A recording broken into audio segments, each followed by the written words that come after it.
Welcome back to another episode. We are, as usual, excited to be with you all. I'm going to do a quick thing again about asking people to leave a review, because on Apple Pods, it has been like silence for far too long. Yeah. And I love giving the reviews from you guys because it is just cool to hear from you all. And it's also just cool for other people to hear from you. So take a moment, leave a review. Yeah. Apple is, I think, the only place that actually does publish. You can send us a DM and we will also do it that way if you want to do it that way, and or comment on YouTube if you're watching, which I hope you're watching. And also, I feel like Brad's cranky this morning as we're recording already. So just prepare yourself. Those of you that are listening or watching. You just came up with that randomly. I haven't done anything. Before we started recording right now, I said, oh, we should say a prayer. And you gave me the eyes that you were like, and then you said, this is all you? And then you did your eyebrow. No, you've been running around getting everything, like the rest, like the camera set up. And then you did your clap, and there was no mic in front of you. Okay. And then it was like, okay, restart. And then you were like, wait a minute, we need to pray. One and I'm person like, you're the one running allowed everything. to throw someone under the bus, and it's me. For you, just FYI. Wow. I also would like to mention, for those of you that have been listening for any period of time, we have been trying to find a solution for behind Brad's head. There's a white light switch for those of you watching on YouTube. Not anymore. And so I found a temporary solution, and I told Brad that he could show his solution. I think mine's way better. And I think you need to go to YouTube to see. If you're not on YouTube, there's just... It's only one. The fact that you think of an antler shed, it's only one. I didn't get to, it was actually a gift. It's a long story. I was there, but it was a gift from a dude. Yes. Really cool dude. This is Brad's dream to find one. I think that we could put it and like hang it. This is the most ridiculous thing. It would be cool. Look at this thing. Yeah.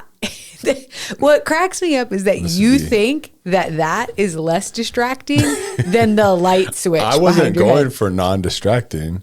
Okay. I was just like something because the white light switch looks weird. So you think having half an elk shed is definitely the best option. Thing would be a whole mount behind me, but then it's in the corner, so I don't know how we would.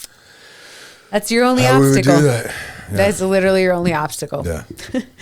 No, we wanted to dive in today, a topic that's near and dear to me because obviously I'm a mom, but also we are approaching Mother's Day. And so this kind of just coincided with some things that were on my mind. Mm-hmm. But then also I'm like, oh, well, it's almost Mother's Day. So this works out if we do an episode on moms. And then this is what I feel is going to happen is Brad's like, okay, well, go ahead then do your episode on mothers. Mama.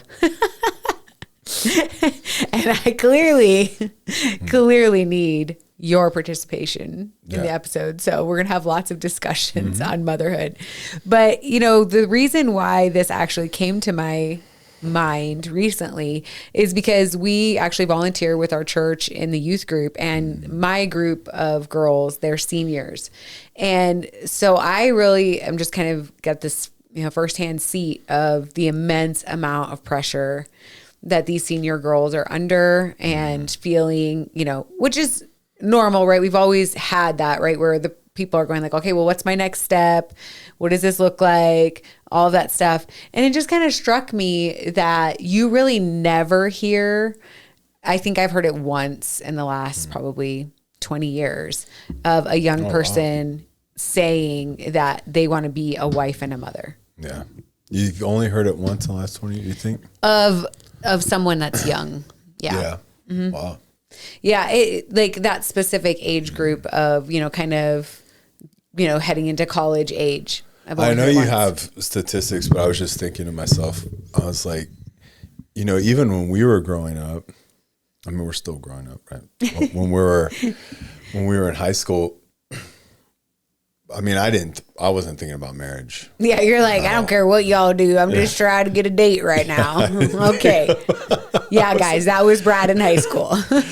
But in college, you know, like the funny joke that was always, you know, going through the university we went to was, you know, the girls are here for their husband degree, husband degree, you know, and which I was, by the way. And that was just kind of like the ongoing joke, but in a sense it was true. Yeah. A lot of where we went to school, a lot of that, I'm not gonna say focus, but the goals of the girls at the school, for some of them, was like, I want to get married. Yeah. And this is the thing. And I think what struck me is obviously the capacity for women to be able to do things is incredible, right? And I'm not knocking anyone who is working, and I work, right? I've really done jobs off and on throughout our entire marriage, right? And when we've had kids too, there's been a few seasons where I haven't had a job of some sort, but a lot of things that I've done just on the side. So it's not knocking that. It's just like, I feel now that motherhood is viewed as a less than option. Yeah, 100%. And it like grieves my heart, you know? And I think that it is this reality of knowing that just because you can do something doesn't mean that we should do something at certain seasons. And that really motherhood is inherently a breaking of selfishness within us, right? In so many ways.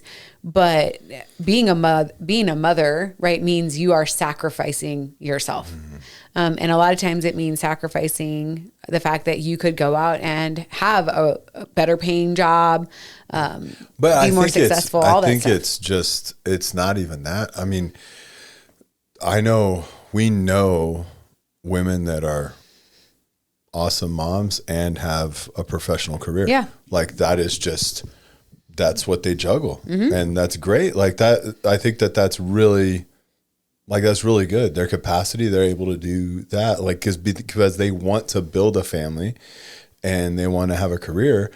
And I think that those women we specifically know, I think that if it came between their family and their career, they're going to choose their family. And they'll drop their career. Yeah. And I think for a season, a couple of them have done that and then picked it back up. And, you know, I think it's an ignorant excuse when a woman is like, well, I can't do these things because I have to have this career. Yeah, no, I agree with you as far as, you know, a lot of women are able to balance out all those things. I think what I'm seeing culturally happen is you see a lot more of that balancing act, right? But then if someone is like, this is kind of the attitude that happens with someone who's a stay-at-home mom. It's like, oh, well, I'm a stay-at-home mom, you know, and that is kind of demeaned in the process. It's like, even inadvertently, it's almost like if you are just a stay-at-home mom, then that doesn't count for anything. Yeah. That's what I think I'm seeing kind of more culturally. It's like there's more drive for women to do many, many things. And some women do it exceptionally well. But that contentedness of motherhood, even in the ability to say, this is what I'm doing. I'm a mom, right? Like that to me seems to be diminishing.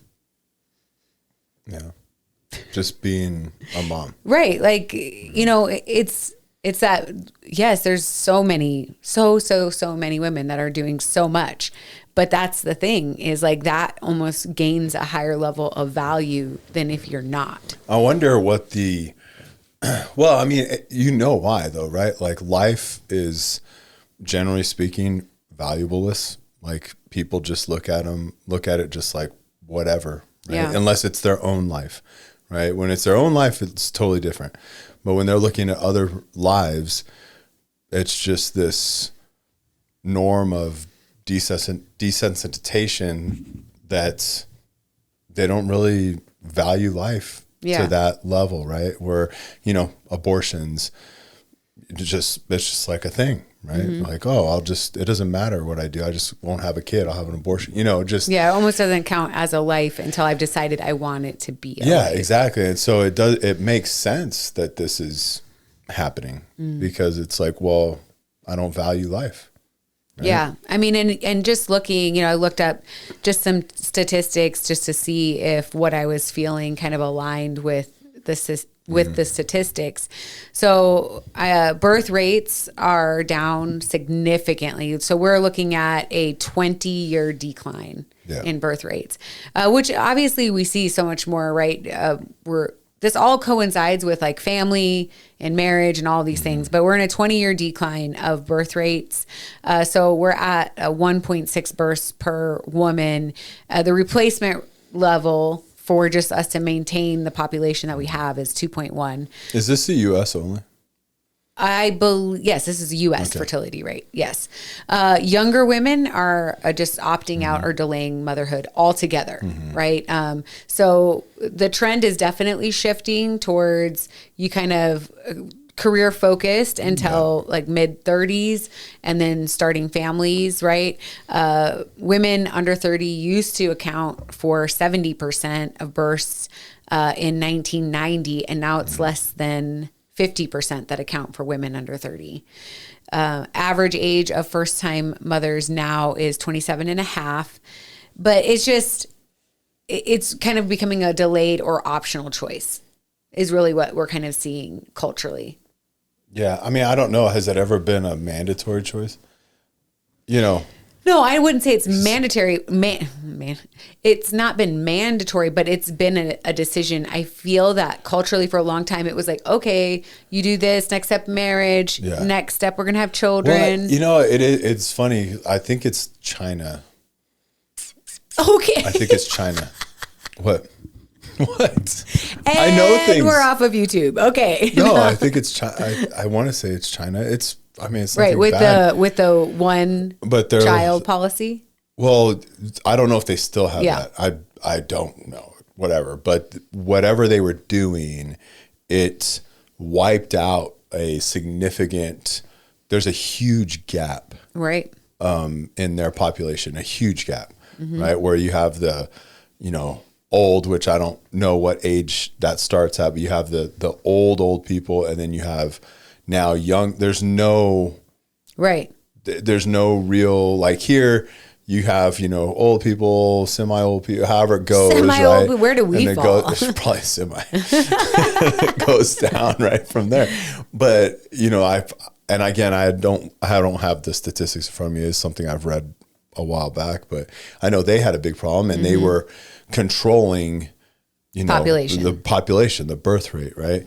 And I think here it's crazy because I almost think, man, I don't know if you could tie this in or not. One is, we'll get to the spiritual side of it, but just in general, right? Patriotism. I can't even speak today.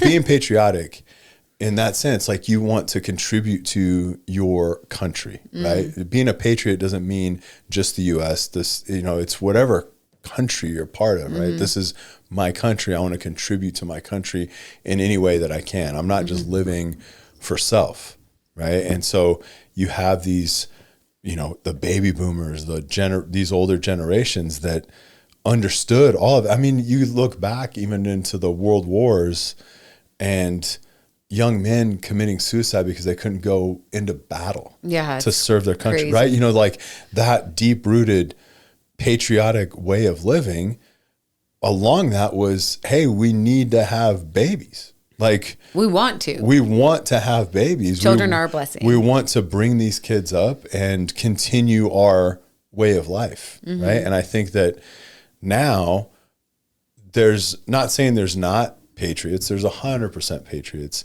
but now you see like a sharp decline in that, right? Where people are free to talk bad about America because of what America stands for, And so then you have these generations now, and I don't even think it's our generation necessarily, but it probably started with having less kids with our generation. I don't know about before that, maybe, but probably did start with our generation. But now you see more generations where, they don't agree with anything American, right? I mean, really, right? And historically, and I'm not getting into like where you should live and politics and all of that necessarily, but it is this sense of like, this is my country. How do I pass this dream along. Yeah. Right. And more people now just live for self. So it's like, how do I, while I live, have the biggest house, have the best cars, have, whatever, which right? equates to you don't have children. Exactly. And that's what I'm saying, where it's like, I'm going to just live for myself. So I'm going to do all these things, which is crazy to think, because if you look at some, successful, like owners of bigger companies, a lot of them have a huge family, and then the way they look at it too, yes, country, but they're also like, how do I keep my business going strong? Right? Like, I want to keep this in the family. I've built this. We have friends that have built this business, right? And they would love to keep it in the family as it grows and goes deeper, along the lines of generations, right? And now I just think that more and more people are just, what can I do with my 80 years on this planet average? Fill it with pleasure. Yeah. Like, how can I, indulge my flesh and make as much money as I can and just live however I want? I'm not going to sacrifice, like if I can get married and we have a dual income, like a full dual income, and we don't have to worry about kids, because kids are expensive. So we don't have to worry about kids. So now we can just live it up, right? It's sad. I mean, spiritually, what did God tell us to do? Yeah. Go and multiply. Yeah. Be fruitful. Like, I just don't, it annoys me. I mean, even us, like what I've told you, like one of probably my biggest regret is not having more kids. Like, I don't know, but our kids are great. Not that I'm like, ugh, if we just had more kids, like, no, our kids are great. But I'm like, man, like, how cool would it have been to have, 1, 2 more? I don't know, just. Well, because I think you do start, and you see this so often as people get older, right, is that you realize the things that really matter. Yeah. That are of the greatest value. And it's never the things that and then you're waiting, like your statistics are saying that people are waiting longer, and biologically, the longer you wait, the harder it's going to be to have a baby and all those things. But also, like, biologically, like, I didn't want to have kids late because I wanted to be like younger when they got older. Right. Like, then I would have. Congratulations, Grandpa. Yeah, exactly. Like, and we're about to, be, we're going to have another grandkid. And it's like, man, I want to be able to get on the floor with them, crawl around, do all those things. Right. And I wanted to do that with my kids too. Like, I didn't want to be hindered by anything. It's sad that there's not more emphasis, or more emphasis, yes, but more accolades going to, like, hey, you know what? Like, you can go to college and have a great education. Like, that's what you could do if you want. Talking specifically to a girl in high school or a young woman, and then say, like, but also, like, you could do that. But you know what else you could do? Like, you can get married.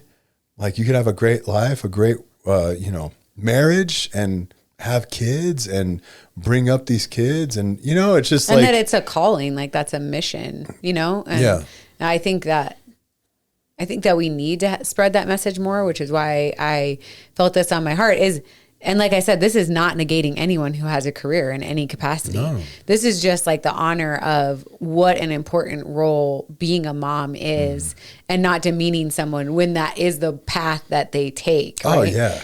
And I think that's the big thing. I joke that I would be like, oh, I'd be a stay-at-home dad. I joke about that. Just, but I often think about this when I'm at work and I'm busy, driving from here to there and doing all these things and just kind of like doing work stuff. Mm-hmm. And now I'm driving home. Like, even the other day I was driving home and I get down our block and I see that, the trash can, which this is not a dig on anything, but the trash can is still out, right? Because we had trash day, and I can see the trash can still out. And I'm like, man, I don't think they went anywhere today. Like, they've just been at home, not all day, but while I've been at work, they've been at home. And in my head, I'm like, but I know that no one's just laying around in the house. Like, I know. Like mama's got stuff going on like crazy. Right. And so I joked that I'd be a stay-at-home dad, but I probably would get like stir crazy for sure. But then. And you probably never would have the list that I have Absolutely in my head. not. No, I wouldn't. But like you or a stay-at-home mom, man, like you're logistically running, you're running the house. Mm-hmm. Like, I love that. Mm-hmm. Right. Like if you want, I mean, you do work, but if you wanted to like work more, I'd 100% support that. Like, I'm not going to be like, well, wait a minute, where's my dinner? I didn't, I've never been like that, but you run the house. Right. And so like, even for my job specifically, knowing that if I'm gone, that everything's okay. Mm-hmm. Right. That, I mean, everything's okay. Like the house is running, everything, of course, everything's okay with you and the kids and all that. But just in general, I know like, all these things are being taken care of. Like my focus right now needs to be on the taskings that I have, right. Mm-hmm. That I need to do. And knowing that is a great thing. In fact, I get a little freaked out whenever you and like our youngest will travel, and I'm like, I'm sure everyone's like this, not just me, but I'm like, what if something happens? Like I have no idea. Like, I can't remember when I went on this trip one time and you were like, I don't know the passwords. Yeah, I don't know the passwords. I don't know like when does this bill due? When is this, like I don't know. And it sounds stupid when I say it, because I'm like, man, maybe, I mean, I should know. I know where our money goes, but I don't know exactly how it all, like the fine tuning of it, right? Like if you, I'd have just been like calling people like, hey man, listen, something's bad happened. I don't know. Like there's money in the bank. What do you need, to keep the house up?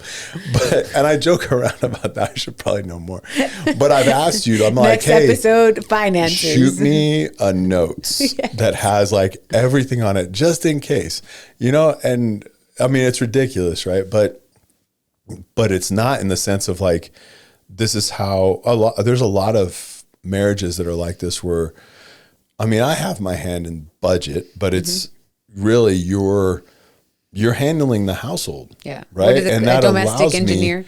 And that allows me to be able to go, specifically the career I have, that allows me to go do those things without hindrance. Right. And we even talk about it during like the selection courses we put on, and like the first day, it's like, hey, if you have something going on at home, you're probably not going to make it.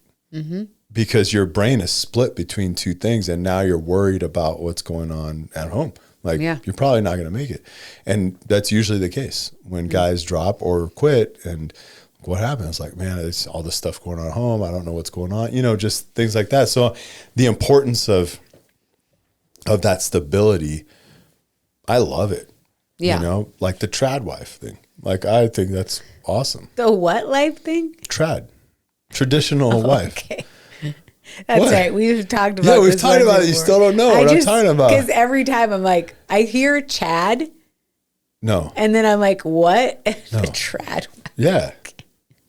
But, okay, so I mean, I feel like I have to keep saying, like, this is not knocking anyone who's working as a mom. We're talking about motherhood in general. We've already said all that. But I do think there needs to be more men who also are proclaiming that. Like, hey, there's a value here. There's a value in motherhood. There's a value in, because I think too, so often, and I mean, I've just felt this in my own life when, this, what do you do? Kind of thing that I know men do all the time, right? It's almost like identified with what you do. Yeah. And I know you've stopped asking men directly what it is that they do, because that's not who you are. Right. But even with women, it's like that same kind of dynamic is there, almost that it's like, okay, well, you're not as great, or you're not as valuable. And then I think when more men talk about that is the thing that they hold to high regard, like, it's a big deal. Well, yeah, I think it is. I think now, though, you see like so many effeminate men that just want to. We're just laying it all out there today. Well, I mean, everything's flipped on its head.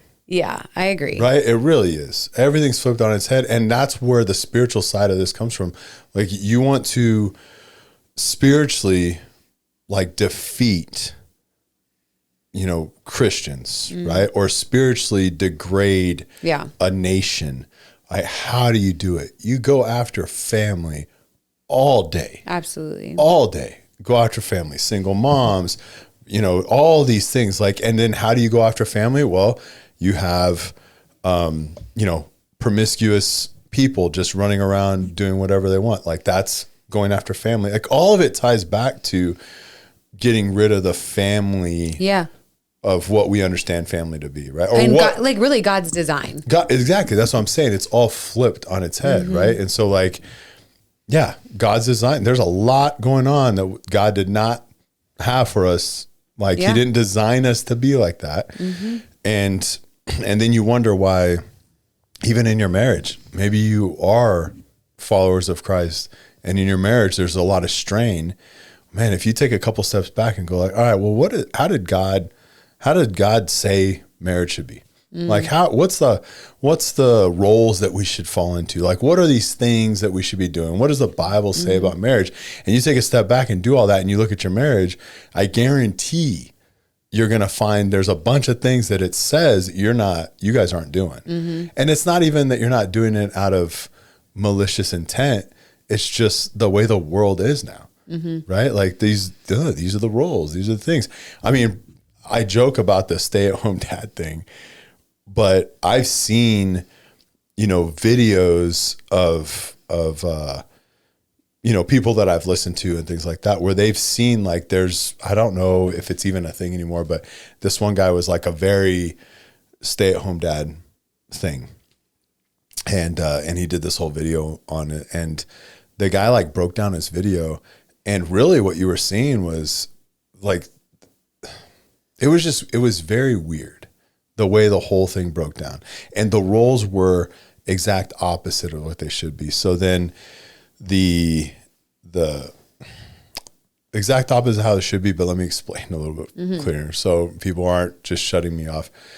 So in that sense, it was like the wife, the mom, was more of the role, not because she went out and worked, but she became more of the role of the leader of the household, right?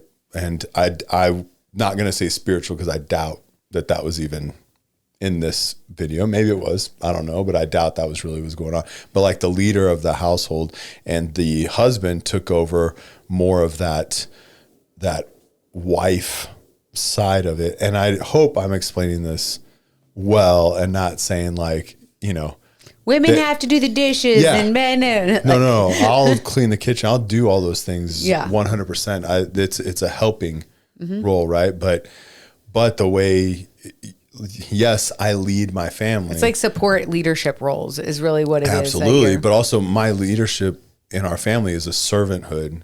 Correct. Right? And then you are a helper, and you help in all those things. And so when those things get mixed up, then even if you are a stay-at-home dad, that should still be the roles. Yeah.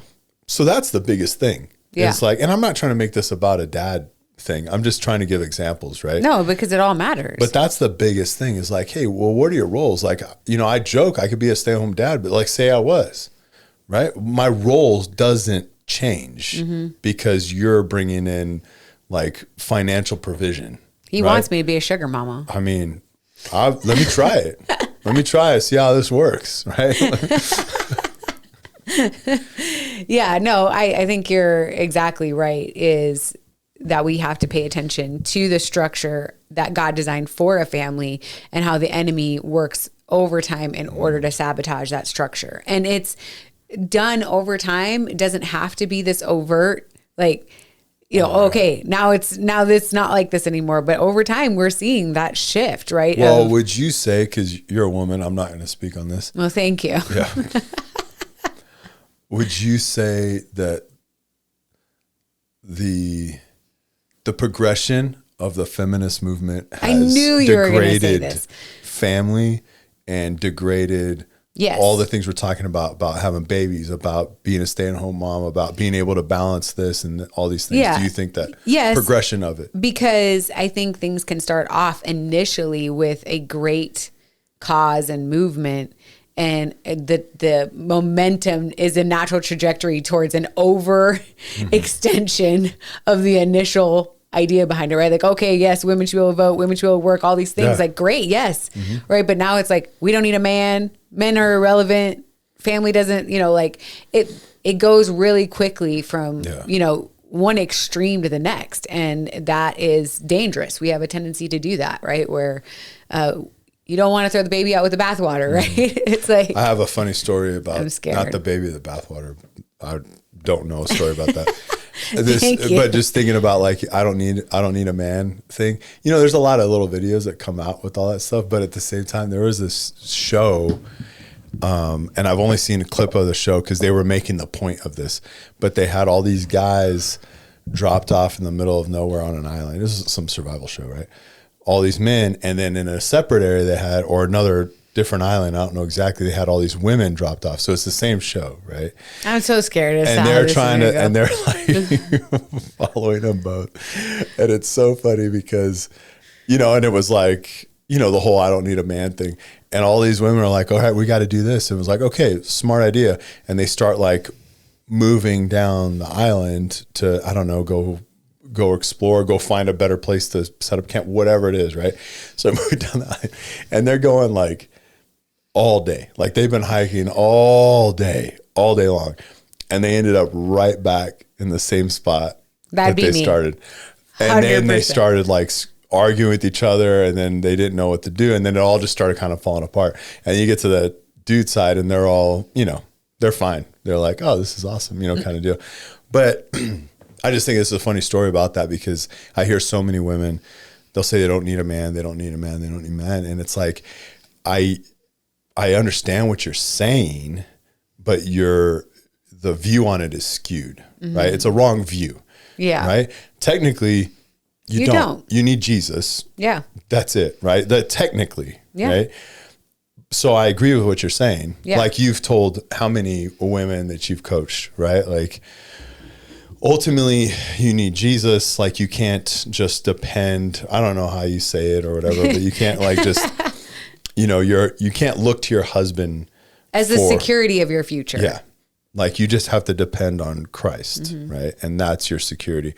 And so I understand where that comes from, right? You're more than capable to do all the things, right? Maybe not be dropped off on an island. Yeah, no, don't put me there. No, there's things that I just like, don't. I have no desire. Do not test me there, Lord. Thank you. Yeah, but you're more, there's women that could do tons of things, right? Yeah. Like mechanics or whatever, right? More than capable to do those things.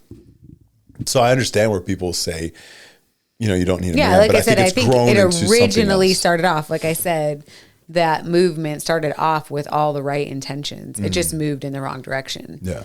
And that has a tendency to happen when we, continue to take and this is just how the enemy works, right? It's like, oh, okay, that's true. That's like a true thing. And then the enemy takes and it's like twists that little version of truth into something that's poisonous. And it's done over that period of time, right? Like you're right. You're this independent woman, right? You're so capable. You have all of these rights, right? And all of a sudden, no, you don't need a husband. You don't need a man. Your body is your own. Yeah, it's attacking the family. And then pretty soon, it's a specific attack against life itself. It's a specific attack against the structure of family, of faith. Yeah. All of the things that were core values that were just assumed are no longer core values that people are living in. And because of that, we're not seeing people get married. They're either cohabitating. I think that rate is like 25% of people who have children are cohabitating, right? It's just no one really well, I shouldn't say no one. There's still a large group of people who want to get married, but there's a significant portion of people now who are like, don't need marriage, don't want marriage. I'll keep kind of jumping from one person to the next, or I'll just live with someone. There's no advantage to being married, Yeah. Right. And so where that used to be like this covenant and commitment that led to another further commitment, right, of having children, and that was a blessing that came out of that covenant. Now it's like, okay, I don't even know if I want a covenant and children within that. We'll see. I don't even know like what it would be like without kids. I don't want to know. Right? Like there's so many lessons that we've learned because you have kids, right? And it's like, and there's such a struggle, right? There's people who want to have kids and can't. I know. And it makes me so sad. Yeah. And that gets me fired up with even the topic we're talking about, where there's people that are struggling to have kids. There's people that are struggling for adoption and have such a hard time doing that. And then there's people that are like, I'm not having any kids. And they're capable to do it. You can make that decision. Yeah. I think the bottom line of what we're really talking about is why is it looked down on so much to say, for a woman to say, or, graduating high school or getting to college or maybe not going, whatever. Why is it so looked down on that she can just be like, I just really want to find a great guy to marry and I want to have kids. Why is that looked down on, frowned on? Yeah. Even within a church setting. Absolutely. Like this is universal. Yeah. That it's frowned on. Because it's like, oh, okay, well, you can pay attention to that another 6 years from now, 7 years from now, then that's when you can do those things. And parents too. Like, hey, listen, we have a daughter who is young and married and has children. And I will tell you right now, when it comes to our sons, like I will definitely, and they know, like we are not against them getting married young. No. Now, should you get married and make sure that it is a person who loves Jesus, and you better assess, right? I mean, because no matter what, like you're going to face issues, but like, get married young.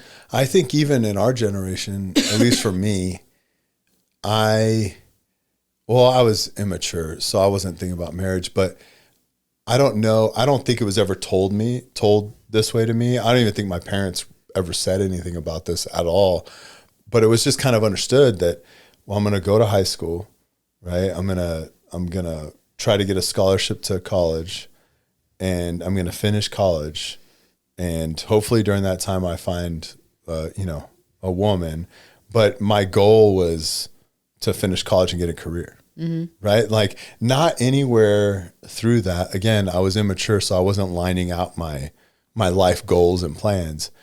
But even through that, I don't think one time was I like, the option was, my sole option, whether it was drilled into me by my teachers or whatever, was you graduate high school, you go to college, you get a degree, you get a career. Yeah. Like not any time during that was like an emphasis made on you get a wife, you start building a family. No, it was like these are the steps: high school, college, career. Now I could be like, okay, let me look around. Now companionship. Luckily, in my college, there was a lot of people that were getting married, and there was a lot of people we knew that were married. And so then you started almost getting this exposure, and we went to a private school, and so it was a little bit more probably bubbled than a normal school. But there was a lot of young kids or our age kids that were like engaged and starting to get married before they even finished college. Yeah. And so I think including us. Yeah, that's right. I guess you still had a year left. Yeah. And right. I got a husband degree. Yeah. But I remember even when we were more serious, having discussions about like that I wanted to be ultimately a wife and mom. Yeah. And that, yes, I've worked since probably 14, even younger, but it wasn't that I was afraid of hard work because I was always working hard, but it was just like that realization of what matters. But what you just said is the problem. Like what you just said was a problem. Like you said, I've been working since this, so I wasn't afraid of hard work, but we had to talk. I wanted to be a mom and a wife. And it's like, well, that's hard work. So yeah, like, it is hard work. It's true. It's like even myself. Like that's the problem right there. Yeah. And that's been ingrained in us. Yeah. You know, society, however it's been like ingrained. That you're somehow taking an easy road if that's the like, decision oh, you you make. just got a husband degree. Like that's super easy now. You could just, you know, stay at home and no, it's hard. Like it is it's very hard work. And so like that in itself is the problem. Mm-hmm. Like what you just said, like you should never even say that. Just say, no, we got married. You started working like, and you weren't going to school anymore when I was finishing my last year. You were supporting us while I finished my last year. I was working, but I was only working part-time. Right. So you supported us through that. And then after that, I got a full-time job and we both had full-time jobs while we waited for like a call for a career I put in for, you know? And so then when we got that call and we moved, it wasn't long after we moved that we were trying to have kids. Yeah. I mean, I was working even after we had, up until I think she was a year, which I even regret that first year that I was working with her. And I wish I would have told you to stay home, but I didn't know any better. I was just like, and we were also, we're struggling, right? Financially and trying to make all of that come together. So there's a lot of factors. I just think just looking over the things in my life that have maintained the highest level of value is my faith, my marriage, my kids, my grandbaby. Yeah. And you're going to put an S on the end of that. Almost said grandbabies. Yeah. But that's it. Like if you lay it all out for me, if I have nothing else, like those are the things that hold the greatest value. And I think most people, if you look, it is wrapped up in those real relationships, you know, like they are the things of greatest value. But we often do not invest in the things of greatest value like we will in other things. I mean, that's legacy. Yeah. That's all you just laid out is legacy, right? Yeah. And so, I mean, you need to stop minimizing.